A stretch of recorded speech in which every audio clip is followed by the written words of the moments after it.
It's time to talk about the ranked choice voting experiment and show you how it is a passing fad.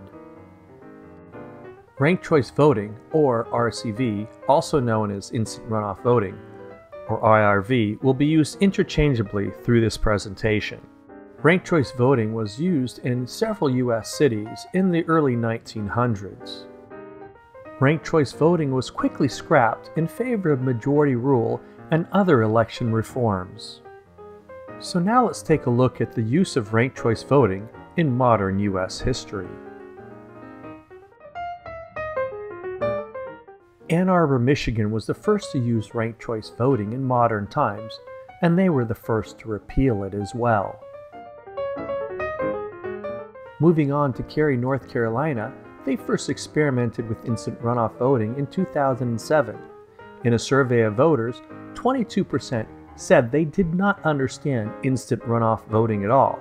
This is pretty amazing because Cary has the highest number of PhDs per capita in the United States. There were many articles published in North Carolina talking about the problems with instant runoff voting, and in the end, they just said, no more.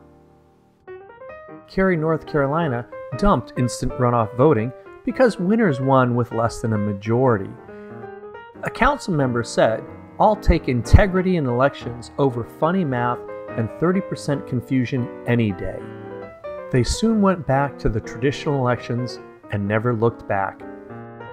Burlington, Vermont was next, and they used instant runoff voting in one election in 2006 and used it again in 2009. The winner did not receive a majority support of the voters that day, and a University of Vermont study shows that many flaws were present in this ranked choice voting election. It didn't take long for the city to realize that they needed to repeal instant runoff voting. The repeal was successful in March of 2010. Meanwhile, in Glendale, Arizona, a suburb of Phoenix, they rejected instant runoff voting by a margin of 65% to 35%, a resounding defeat. Moving to the Pacific Northwest in Pierce County, Washington, they first used ranked choice voting in 2008 and spent nearly $2 million on it.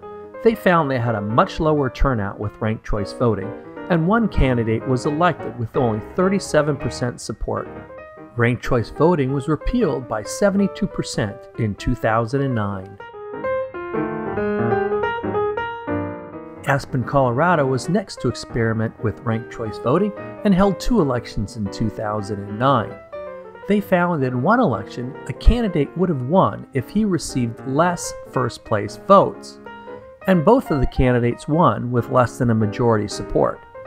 The election was also subject to a very expensive lawsuit. For an investigative report on this election, you can go to tinyurl.com/RCV-Aspen. The voters in Aspen, after experiencing instant runoff voting in a couple of elections, ultimately repeal it by a vote of 65% to 35%, another overwhelming margin. Moving to the south, towards Memphis and Shelby, Tennessee, they rejected a ranked choice voting charter change in November of 2010 by another huge margin, 63% to 37%.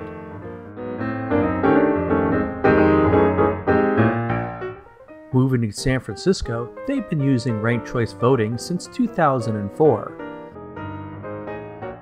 And over 20 elections has resulted in winners with less than 50% support.